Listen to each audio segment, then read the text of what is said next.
ঘরেতে সব কিছুই আছে যখন, তখন পছন্দের খাবারটা করেই ফেললাম। রাধে রাধে বন্ধুরা, কেমন আছো সবাই? আশা করি সবাই ভালো আছো, সুস্থ আছো। সকাল থেকে ব্লগটা শুরু করছি। চাল বারণ হয়ে গেছে, প্যাকেট নিয়ে এসেছি, এখন এটা ঢেলে নিয়ে তারপর হাঁড়িতে আগে জল বসিয়ে দিয়েছি, সেটা গরম হচ্ছে। আর এখন পরিমাণ মতো চালও বালতি থেকে নিয়ে আর বসিয়ে দিয়েছিলাম, ফুটেও গেছে একটা ফুট। আর এদিকে উচ্ছে ভাজছি, আজকে করব শুক্তো। শুক্তোর সমস্ত কিছু সবজি ঘরেতেই আছে, তাই রান্নাটা করছি। আর শুক্তো সকলেরই খুব পছন্দ করে। বইটা আগে ভেজে রেখে দিয়েছিলাম, তারপর উচ্ছেটা ভেজে তুলে নিয়েছি। তারপর বাদ বাকি যা যা সবজি লাগে, এমনকি রাঙা আলুও পর্যন্ত ছিল, কাঁচকলা, পেঁপে সব ছিল, ডাঁটা সব দিয়ে আর একটু মশলা দিয়ে দিয়েছিলাম। ভাজা ভাজা হয়ে যাওয়ার পর জল ঢেলে দিয়েছিলাম, উচ্ছে বড়ি দিয়ে দিলাম, আর এখন একটু টক দই গুলে দিয়ে দিলাম। টক দইয়ের বদলে ক্রিমও দিতে পারো, খুব সুন্দর লাগে। ভালো করে টক দইটাকে একটু ফেটিয়ে নেবে, তারপর হয়ে যাওয়ার পর মিষ্টি দিয়ে নামিয়ে নেবে। আর এটা হচ্ছে ব্রোকলিকে হালকা করে সেদ্ধ করে নেবো। আজকে ব্রোকলির পকোড়া করব। তো অনেকগুলোই ব্রোকলি হয়ে গেছে, যে ব্যাটারটা গুলেছিলাম তাতে যতখানি পরিমাণ ব্রোকলি ভাজা হয়েছে সেটা করে নামিয়ে নিয়েছিলাম। তারপরে বাদবাকি যে ব্রোকলিগুলো ছিল সেগুলো হালকা একটুখানি তেলে নেড়ে নিয়েছি। তো ব্রোকলির পকোড়া হচ্ছে, ব্রোকলি পকোড়া সকলেরই খুব পছন্দের। যেমন ফুলকপি পকোড়া ভালো লাগে, ব্রোকলি পকোড়া আরও বেশি ভালো লাগে। তো এদিকে ডালও একটু করে নিচ্ছি, ব্যাস এই রান্নাবান্না।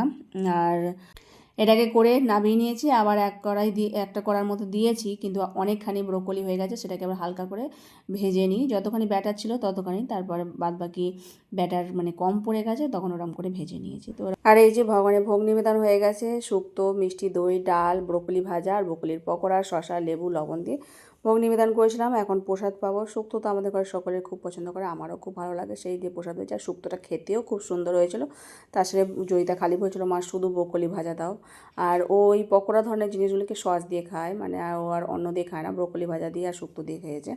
তো খাওয়া দাওয়ার পর আবার আলাদাভাবে বাটিতে করে সস নেবে, নিয়ে আর ব্রোকলির পকোড়াগুলো এরকম করে খায়। যে কোনো পকোড়াই হোক ও সস দিয়ে খাবে, মানে অন্য খাওয়া হয়ে যাওয়ার পর ওরম করে খায়। যাই হোক, তারপরে রান্নাঘরে কাজকর্ম সেরে নিচ্ছি, অনেকগুলো বাসন পড়েছিল সেগুলো মেজে নিয়ে তারপর রান্নাঘরটা মুছে নিই। দুপুরবেলা সেবা থাকে, সেগুলো করে নিয়ে তারপরে বাবুজি যখন আসে তখন প্রসাদ পায়। তারপর আমার ভিডিওগুলো একটু এডিটিং করা থাকে, সেগুলো করি, কাজকর্ম সেরে নিই।